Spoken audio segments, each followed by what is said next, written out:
जी, इस वक्त हमारे साथ वर्ल्ड सिंह पार्लियामेंट के मनप्रीत सिंह और रणजीत सिंह मौजूद है। आज यहाँ पे हम बुबीनी में मौजूद हैं और यहाँ पे एक प्रेस कॉन्फ्रेंस हुई है। इस प्रेस कॉन्फ्रेंस के हवाले से हम इनसे सवाल करेंगे कि आज का दिन क्यों अहमियत का हामिल है और ये जो प्रेस कॉन्फ्रेंस आज हुई है इसके बारे में ज़रा तफसील बताएंगे। ਅੱਜ ਦੀ ਕਾਨਫਰੰਸ ਇੱਥੇ ਗੁਰਦੁਆਰਾ ਸਾਹਿਬ ਹੋਈ ਹੈ।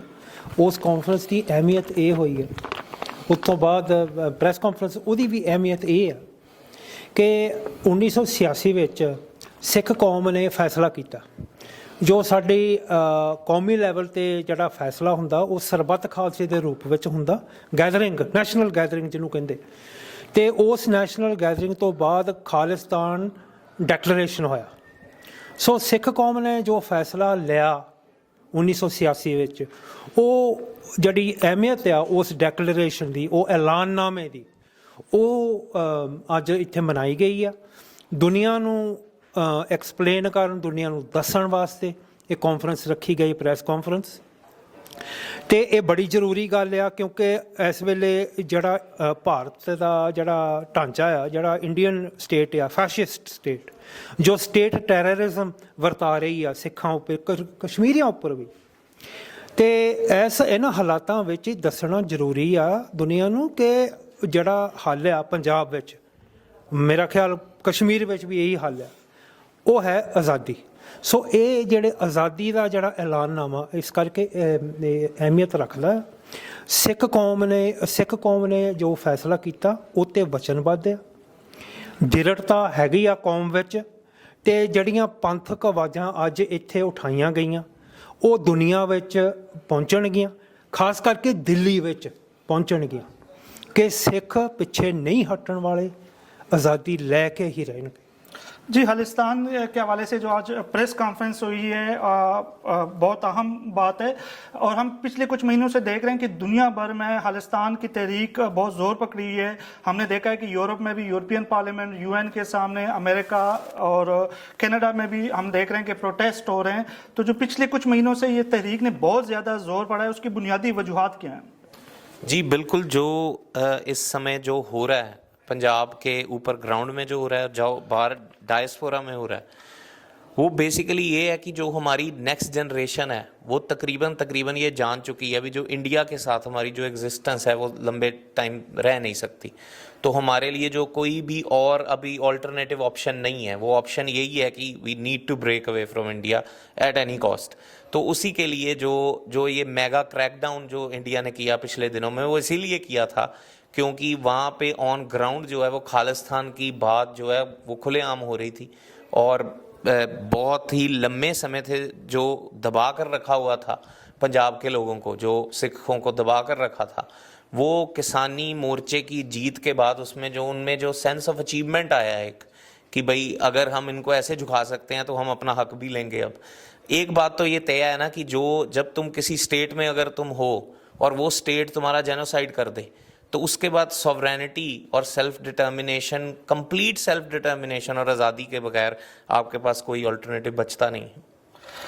हम देखते हैं कि सिख कम्युनिटी की एक बहुत बड़ी तादाद, जिस तरह हमारे पास फिगर आए, कोई 25% जो आबादी है वो ओवरसीज़ में रहती है, लेकिन फिर भी 75% जो सिख कम्युनिटी है अभी भी वो पंजाब में रहती है। तो क्या उनके साथ भी आप लिंक हैं और वो भी यही खालिस्तान के क्याम चाहते हैं? बिल्कुल जो है, जो लिंक है वो अनब्रेकेबल है। अगर हम भी यहाँ बाहर रहते हैं पर है तो हमारे दिल में तो पंजाब ही है। और जो पंजाब है वहाँ के लोग अब ये बात, जैसे मैंने पहले कहा, कि वो जान चुके हैं। और जो डायस्पोरा और पंजाब का जो लिंक है वो अब जो डिफरेंस था वो कम होता जा रहा है। जैसे हम यहाँ पे खुलकर बात करते हैं अपनी आज़ादी के लिए क्योंकि यहाँ पर हमें कोई रोकने वाला नहीं है, वैसे ही अब पंजाब में भी वो जो एक यंगस्टर्स में जो उबाल आया है रेफरेंडम के बाद, अगर देख लें, चाहे वो अमृतपाल सिंह के जो उन्होंने किया पंजाब में, उसके बाद देख लें, तो अब ये बात एक बिल्कुल सिद्ध हो चुकी है कि हम आज़ादी के बगैर कोई जो है वो हल नहीं है। जी देखिए, मेरा सवाल आपसे ये है कि दुनिया में माशी मफादात बहुत अहम होते हैं। इंडिया एक बहुत बड़ा मुल्क है, उसके तजारती मफादात है बड़े ममालिक के साथ। इन हालात में जब इंसानी हुकूक के बहुत से मसाइल हैं इंडिया में, जैसे कश्मीरियों के साथ भी, सिख कम्युनिटी के साथ भी हम देखते हैं कि वहाँ पे हिंदू जो छोटे ज़ात के लोग होते हैं उनके साथ भी मसाइल होते हैं, लेकिन जो बड़ी ताकतें होती हैं वो इंसानी हुकूक के हवाले से वो खामोश हो जाती हैं कि उनके वहाँ पे तजारती और माशी मफादात होते हैं। तो आप जो खालिस्तान के क़याम की बात कर रहे हैं, तो आप दुनिया को कैसे अपने खालिस्तान के हवाले से मुतमईन कर पाएंगे कि उन्हें कि इंडिया के इन ममालिक के साथ माशी मफादात भी हैं, और आप अगर खालिस्तान के क़याम के लिए लॉबिंग करेंगे तो वो आपकी कौन सा रास्ता है जो आप दुनिया को मुतमईन कर पाएंगे? ਦੇਖੋ ਜੀ, ਜਿਹੜੀ ਤੁਸੀਂ ਗੱਲ ਕਰ ਰਹੇ ਆ ਦੁਕਾਨਦਾਰੀ ਦੀ, ਉਹ ਬਿਲਕੁਲ ਸਹੀ ਆ। ਇੰਟਰਨੈਸ਼ਨਲ ਕਮਿਊਨਿਟੀ ਵਿੱਚ ਸੌਦਾਬਾਜ਼ੀ ਜੋ ਹੋ ਰਿਹਾ ਆ, ਜੋ ਟ੍ਰਾਂਜੈਕਸ਼ਨਲ ਪਾਲਿਸੀਆਂ ਹੁੰਦੀਆਂ ਮੁਲਕਾਂ ਦੀਆਂ, ਉਹ ਸਾਫ਼ ਨਜ਼ਰ ਆ ਰਹੀਆਂ। ਪਰ ਅੰਤ ਵਿੱਚ ਜਿਹੜਾ ਇੰਡੀਆ ਆ, ਇੱਕ ਢਾਂਚਾ, ਇੱਕ ਕਲੋਨੀਅਲ ਪਾਵਰ ਆ, ਠੀਕ ਆ, ਇੱਕ ਕਈ ਵੱਖ-ਵੱਖ ਇਹ ਮਲਟੀ ਨੈਸ਼ਨਲ ਸਟੇਟ ਜਿਹਨੂੰ ਕਿਹਾ ਜਾ ਸਕਦਾ, ਔਰ ਉਹ ਵੀ ਮਲਟੀ ਨੈਸ਼ਨਲ ਸਟੇਟ ਆ ਜਿਹੜਾ ਜ਼ਬਰਦਸਤ ਹੀ ਉਹ ਸਭ ਉਹਨਾਂ ਪਕੜ ਕੇ ਰੱਖਿਆ ਕੌਮਾਂ ਨੂੰ। ਕਸ਼ਮੀਰ, ਸਿੱਖ ਪੰਜਾਬ ਵਿੱਚ, ਅਸਾਮ ਵਿੱਚ, ਨਾਗਾਲੈਂਡ ਵਿੱਚ ਬਾਈ ਫੋਰਸ ਜ਼ਬਰਦਸਤ ਉਹਨਾਂ ਨੂੰ ਇਹਨਾਂ ਨੇ ਰੱਖਿਆ ਬੰਦ ਕਰਕੇ ਪਿੰਜਰੇ 'ਚ। ਅਤੇ ਅੰਤ ਵਿੱਚ ਇਹ ਇਹੋ ਜਿਹੇ ਜਿਹੜੇ ਢਾਂਚੇ ਹੁੰਦੇ ਆ ਉਹ ਟੁੱਟ ਜਾਂਦੇ ਆ। USSR ਟੁੱਟ ਗਿਆ, ਯੂਗੋਸਲਾਵੀਆ, ਇਹ ਜਿਹੜੇ ਮਲਟੀ ਨੈਸ਼ਨਲ ਸਟੇਟ ਸੀ ਜਿਨ੍ਹਾਂ ਨੂੰ ਇੱਦਾਂ ਬਾਈ ਫੋਰਸ ਇਕੱਠੇ ਰੱਖੇ ਸੀਗੇ, ਇਹ ਟੁੱਟ ਜਾਂਦੇ ਆ, ਤਾਂ ਇੰਡੀਆ ਵੀ ਟੁੱਟੇਗਾ। ਸੋ ਅੰਤ ਵਿੱਚ ਇਹ ਜਿਹੜੀ ਇੰਟਰਨੈਸ਼ਨਲ ਕਮਿਊਨਿਟੀ ਆ, ਇਹ ਪਹਿਲਾਂ ਹੀ ਇਹ ਸਮਝ ਜਾਣ ਤਾਂ ਬਿਹਤਰ ਆ ਕਿ ਇੰਡੀਆ ਹਮੇਸ਼ਾ ਨਹੀਂ ਰਹਿਣਾ। ਸਿੱਖ ਕੌਮ ਨਾਲ ਜਾਂ ਕਸ਼ਮੀਰੀਆਂ ਨਾਲ ਜਾਂ ਹੋਰ ਵੀ ਕੌਮਾਂ ਨਾਲ ਇਹਨਾਂ ਨੂੰ ਸੰਬੰਧ ਬਣਾਉਣੇ ਚਾਹੀਦੇ ਆ, ਔਰ ਉਹਦਾ ਇੱਕ ਇਮਾਨਦਾਰੀ ਨਾਲ ਵੀ ਉਹਨਾਂ ਨੂੰ ਚੱਲਣਾ ਚਾਹੀਦਾ, ਕਿਉਂਕਿ ਇਹ ਜਿਹੜੇ ਇੰਟਰਨੈਸ਼ਨਲ ਕਾਨੂੰਨ ਆ, ਰਾਈਟ ਆਫ ਸੈਲਫ ਡਿਟਰਮੀਨੇਸ਼ਨ, ਇਹ ਇੰਟਰਨੈਸ਼ਨਲ ਕਮਿਊਨਿਟੀ ਦੇ ਬਣਾਏ ਹੋਏ ਕਾਨੂੰਨ ਆ। ਹਾਂਜੀ, ਆਪਾਂ ਕੋਈ ਨਵੀਂ ਗੱਲ ਨਹੀਂ ਕਰ ਰਹੇ ਹਾਂ, ਇਹ ਇਹਨਾਂ ਦੇ ਕਾਨੂੰਨ ਬਣੇ ਹੋਏ ਆ, ਆਪਾਂ ਉਹਦਾ ਇਸਤੇਮਾਲ ਕਰਨਾ ਆ। ਉਸ ਡਿਸਕੋਰਸ ਵਿੱਚ ਇਹਨਾਂ ਨੂੰ ਲਿਆਉਣਾ ਜ਼ਰੂਰੀ ਆ, ਅਤੇ ਇਹ ਆਉਣਗੇ। आपकी जो जदोजहद है ये सिर्फ सियासी है, या अगर आपको हथियार भी उठाने पड़े तो वो आपका जो सिख वर्ल्ड पार्लियामेंट है, इस हवाले से आपका क्या लाए मामल है?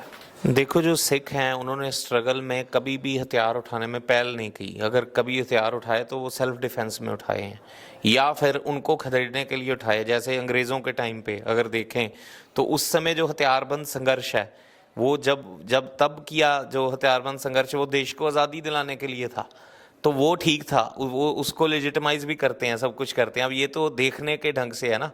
अगर सरकार हम पर जुल्म करती है तो उसमें सेल्फ डिफेंस तो इंसान को अपना करना पड़ता है। जहाँ तक वर्ल्ड सिख पार्लियामेंट का सवाल है, वर्ल्ड सिख पार्लियामेंट का हम इस समय इंटरनेशनल लॉज के हवाले से जो है वो एक पीसफुल स्ट्रगल कर रहे हैं अपनी सेल्फ डिटर्मिनेशन की, अपने मुल्क की आज़ादी की, और वो हम कंटिन्यू रखेंगे। अगर इंडिया हमारी बटन्स ज़्यादा प्रेस करता है या कुछ हमारे साथ खिलवाड़ करता है तो फिर इंटरनेशनल कम्युनिटी देख रही है, वो कोई ना कोई हल निकालेगी।